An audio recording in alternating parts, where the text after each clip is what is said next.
Assalamu alaikum wa rahmatullahi wa barakatuh. Alhamdulillahi rabbil alamin wassalatu wassalamu ala ashrafil anbiya'i wal mursalin wa ala alihi wa sahbihi ajma'in, amma ba'd. Leo ni Ramadhani ya 7. Tumeingia katika siku ya 7 ya mwezi wa Ramadhani. Alhamdulillah, Mwenyezi Mungu atujalie tuendelee kufanya ibada hii ya Ramadhani ya funga kwa namna nzuri anayoipenda Mwenyezi Mungu na kuiridhia. Lakini kama ambavyo tumesema, funga ya Ramadhani, saumu na yale masharti yake na nguzo zake ukifuatilia, yanatujenga kwenye kutusafisha, kutuandaa tuje kuwa waja wa Mwenyezi Mungu wanaoishi katika ulimwengu huu wakifanya anayoyapenda Mwenyezi Mungu na kuyaridhia, lakini wakiwa ni manufaa kwa wengine. Na hili amelieleza Bwana Mtume sallallahu alaihi wasallam kwamba kipimo cha mtu bora ni yule ambaye wengine wanapata manufaa kwake katika mambo mazuri yanayohusu dini yao, dunia yao na maisha yao kwa ujumla.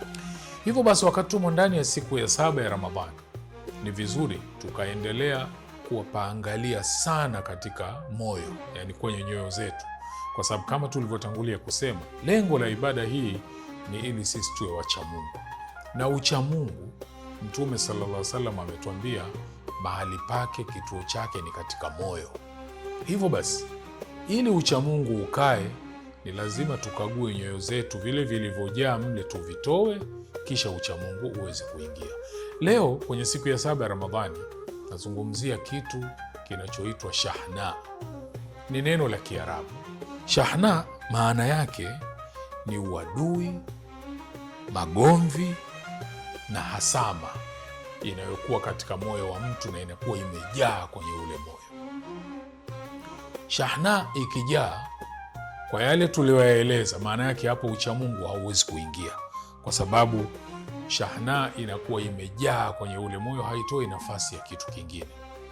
Na uadui huu na ugomvi huu ni mara nyingi ni ule unaotokana na mambo ya kidunia. Kulitokea kutoelewana kati ya ndugu na ndugu, kulitokea kutoelewana kati ya mzazi na watoto wake, kulitokea kutoelewana kati ya mume na mke au mke na mume. Kwenye baadhi ya mambo kumetokea kutoelewana kati ya washirika wa biashara. Kutokuelewana kule katika masala yao ya kidunia kukapelekea shahna, ugomvi, hasama, hasira zinazopelekea kwamba hawa watu sasa hawasemi na hawako tayari kuelewana. Kila wakisuluhishwa hawako tayari kusuluhishwa. Sasa wewe ukiwa ni miongoni mwa watu wa namna hiyo, ujue ufanye haraka kuhakikisha hiyo hali unaibadilisha, kwa sababu hicho ni kikwazo, ni kizuizi cha kufanya funga yako kukubaliwa, ni kikwazo, ni kizuizi cha wewe kupata baraka na fadhila za mwezi huu mtukufu wa Ramadhani.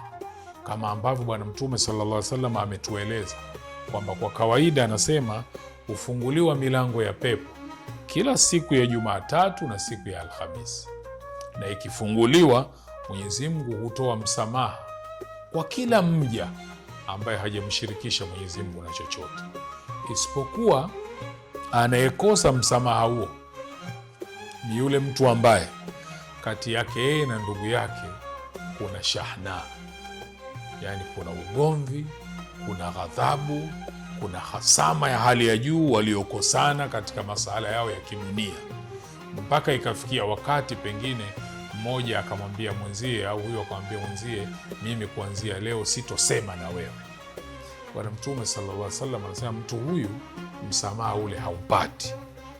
Panasemwa kwamba andhiru hadhaini hata yastaliha, hawa wawili hawa wasubirisheni, wasipate ule msamaha mpaka waelewane.